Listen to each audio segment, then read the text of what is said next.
আসসালামু আলাইকুম সুপ্রিয় দর্শক মণ্ডলী, এগ্রিকালচার রিসার্চের পক্ষ থেকে আপনাদেরকে আবারও স্বাগতম। যারা লতি কচু চাষ করতে চাইছেন, লতি কচু চাষ করার আগে যে সকল বিষয় জানা প্রয়োজন, আজকে এই ভিডিওতে তার সকল বিস্তারিত আলোচনা করব ইনশাআল্লাহ। এখন আমাদের চ্যানেলটিকে যারা সাবস্ক্রাইব করেননি, অতি দ্রুত সাবস্ক্রাইব করে নিন। লতিরাজ কচু আমাদের দেশের পরিচিত একটি নাম, যেটি বাংলাদেশের চাহিদা মিটিয়ে এটি বাইরের দেশ পর্যন্ত রপ্তানি হচ্ছে। আমরা যদি একটা দিক হিসাব করি, উৎপাদনের দিক থেকে মখি কচুর পরেই লতি কচুর স্থান, যেটা বাজারের চাহিদা মিটিয়ে থাকে। আজকে আপনাদের সাথে বিস্তারিত আলোচনা করব লতি কচুর চাষাবাদ পদ্ধতি, আর লতি কচু কিভাবে চাষ করতে হয়, কোন কোন কোন মাটি বেছে নিলে ভালো হয় এবং কোন মাটিতে চাষ করলে ভালো হয় এবং কি সার দিলে ভালো হয় এবং কি কীটনাশক ব্যবহার করতে হয়, এই সমস্ত বিষয় নিয়ে আপনাদের সঙ্গে আলোচনা করব ইনশাআল্লাহ। প্রথমে চলে আসি আমরা মাটি নির্বাচন। আমরা সবসময় লক্ষ্য রাখব এঁটেল দোআঁশ মাটি কচুর জন্য একটি উপযুক্ত মাটি, যা আপনার কচু চাষের জন্য অত্যন্ত ভালো। এছাড়া এঁটেল মাটি বা দোআঁশ মাটি যে কোনো একটা হলেই আপনারা কচু চাষ করতে পারবেন, সমস্যা নেই। আর আরও ভালো হবে যদি যে জমিতে একদিন পানি দিলে 5 থেকে 6 দিন পর্যন্ত পানি থাকবে, এরকম জমি নির্বাচন করতে পারলে কচু চাষের জন্য আরও ভালো এবং উপযুক্ত হয়ে থাকে। আর কচু চাষের জন্য উঁচু জমির প্রয়োজন নেই, এটি নিচু জমি বা মাঝারি নিচু জমি হলেই অনেক ভালো হয়ে থাকে, কারণ যেখানে পানি দিলে পানি বেঁধে থাকবে এবং কচু ফলন আপনি দ্বিগুণ পাবেন। এখন হচ্ছে লতি কচু কখন চাষ করবেন। লতি কচু সারা বছরই চাষ করা যায়, এর মধ্যে হচ্ছে বৈশাখ থেকে মাঘ মাস পর্যন্ত এটি একটি উপযুক্ত সময়, যা লতি কচু চাষ করার জন্য অনেক ভালো এবং বাজারেও বেশ চাহিদা থাকে। এখন চলে আসবেন লতি কচুর জাত নির্বাচন। লতি কচুর অনেক জাত রয়েছে, তার মধ্যে লতিরাজ বাড়ি 1, যেটা অনলাইনে কিংবা অন্য অন্য জায়গা থেকে 2 টাকা পিস কেনা যায়। আমার জানা মতে আমি যত দূর রিসার্চ করে বা চাষ করে জানতে পারছি, সেটি হচ্ছে লতিরাজ বাড়ি 1। এই কচুর জাতটাই অনেক ভালো ফলন দেয় এবং অনেক ভালো, আপনারা এই কচুটি চাষ করতে পারেন। এরপরে চলে আসি জমি চাষ দেওয়া। জমি যত বেশি চাষ দিয়ে কাদা করে নিতে পারেন, যত কাদা করে নিতে পারবেন তত প্রোডাকশন অর্থাৎ তত ফলন ভালো হওয়ার সম্ভাবনা বেশি। এরপরে চলে আসছে সার প্রয়োগ। আপনারা অবশ্যই লক্ষ্য রাখবেন, সারের দিক থেকে জৈব সার সবথেকেই ভালো, আর কচু চাষের জন্য জৈব সার অত্যন্ত কার্যকারী। দেখবেন যে জায়গা গোবর ফেলানো হয় তার আশপাশে যদি কচু গাছ জ্বালায় বা কচু গাছ হয়, কত দ্রুত বৃদ্ধি পায় সেগুলো। অতএব আপনারা 33% 1 বিঘায় প্রায় 1 টনের মতো গোবর সার ব্যবহার করতে পারেন, যেটা কচু চাষের জন্য আপনাদের সম্ভাবনাময় একটি ফলন পাওয়ার আশা করতে পারেন। আর গোবর ব্যবহারের সময় লক্ষ্য রাখবেন অবশ্যই তাজা গোবরটা দিবেন না, এটি হচ্ছে পচা শুকনা গোবর দিলে ভালো হয়। এমনি যদি নরম হয় সমস্যা নাই, বাট তাজা গোবর দেওয়া যাবে না। অর্থাৎ আপনি 3-4 মাস পচাইছেন বা 4-5 মাস পচাইছেন, ওই ধরনের গোবর আপনি 1 টন ব্যবহার করতে পারেন। গোবর দিয়ে জমি চাষ করে ভালো করে 2-3 দিন রেখে দিবেন।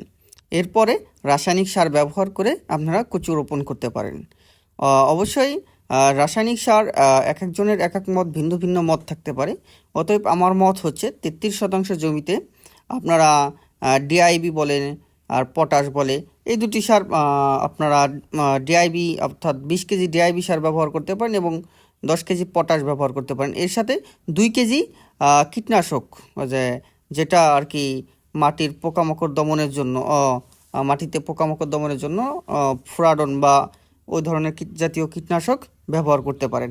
এর সাথে এই রাসায়নিক সার দিয়ে একদিন রেখে দিবেন। যেভাবে আপনারা ধানের জমি চাষ করেন ওইভাবে কাদা করে একদিন রেখে দিবেন। এরপরে কচু রোপণ করার সময় আসবে। এখন আসি কিভাবে চারা রোপণ করবেন।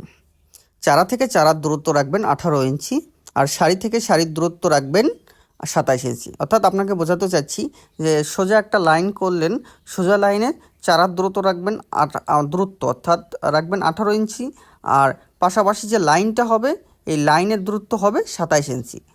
এছাড়াও আপনারা আপনাদের একটা মাপ, এর থেকে ঘন না করাই ভালো। এছাড়া এই মাপে লাগানোটাই সবথেকে ভালো, কারণ যেহেতু কচুর লতিটা একটু বড় হতে হবে, এর জন্য একটু স্পেসের প্রয়োজন আছে। এক্ষেত্রে বিবেচনা করে আপনারা লাগাবেন। আর অবশ্যই কচু রোপণের সময় একটা বিষয় খেয়াল রাখবেন, সেটি হচ্ছে চারা অত্যন্ত গভীরে না গেড়ে একটু ভাসমানভাবে গাড়বেন, যাতে আপনার দ্রুত লতির প্রোডাকশনটা পাওয়া যায়। যেহেতু আপনারা লতির জন্যই কচু চাষ করছেন, অতএব একটু চারাটা একটু ভাসমানভাবে লাগাবেন। আর যদি একটু গেড়ে লাগান, এটি মানে এটা লতি ছাড়তে অনেক সময় লাগবে এবং এটি বাঁচতেও অনেক সময় লাগবে এবং পচে যাওয়ার সম্ভাবনা থাকতে পারে। অবশ্যই আপনারা একটু চারাটা ভাসমানভাবে লাগাবেন। এরপরে 7 থেকে 8 দিন পরে জমিতে আগাছানাশক ব্যবহার করবেন, যাতে জমিতে ছোট ছোট যে আগাছাগুলো আছে সেগুলো মারা যায়। আর অবশ্যই এই যতদিন নতুন পাতা না ছাড়বে ততদিন একটা বিষয় লক্ষ্য রাখবেন, যাতে কচু জমিতে ধানের মতো পানি বাজিয়ে রাখার চেষ্টা করবেন। আর পানি না থাকলে কচু বাঁচতে এবং মানে এটি পাতা ছাড়তে একটু সময় নেবে। অবশ্যই এমনভাবে পানি বাজিয়ে রাখার চেষ্টা করবেন। আর পাতা যখন 2 থেকে 3 পাতায় চলে আসবে, তখন এই ক্ষেতে অবশ্যই ছত্রাকনাশক বা পোকা দমনের জন্য কীটনাশক ব্যবহার করতে হবে। তা না হলে পাতা নষ্ট করে ফেলতে পারে, কিংবা ধানে যেমন মাজরা লাগে, ওই মাজরা লাগার মতো এক ধরনের পোকা রয়েছে। সাধারণত এই পাতা খেকো এবং মাজরা লাগার জাতীয় একটি পোকা রয়েছে, আমি স্পেসিফিকভাবে নামটা মনে নেই। এই দুই ধরনের পোকাই এই লতি কচুতে লাগে, বা এটাই মূলত সমস্যা হয়ে থাকে। এছাড়া এই ছত্রাকনাশক কিংবা কীটনাশক ব্যবহার করলে আপনারা এই পোকা দমন করতে পারবেন। এখন আসি আমরা লতি লম্বা করার উপায় বা লতি একটু মোটা করার উপায়। সেটি হচ্ছে আবারও ইউরিয়া সারের সাথে আপনারা 2-3 কেজি ইউরিয়া সারের সাথে 10 কেজি পটাশ ব্যবহার করতে পারেন। এর সাথে আপনারা ভিটামিন ব্যবহার করতে পারেন, যেটা আপনার কচু লতি লম্বা হতে এবং আপনার মোটা হতে অনেক সহযোগিতা করবে। আর এই সার দেওয়ার সময় কচুর জমিতে পানি বাঁধিয়ে তারপরে আপনারা সারটি দিবেন। আর অবশ্যই লক্ষ্য রাখবেন এই পানি যেন বের হয়ে না যায়। আর আমাদের এই ভিডিওটি ভালো লাগলে আমাদের চ্যানেলটিকে সাবস্ক্রাইব করবেন। ধন্যবাদ।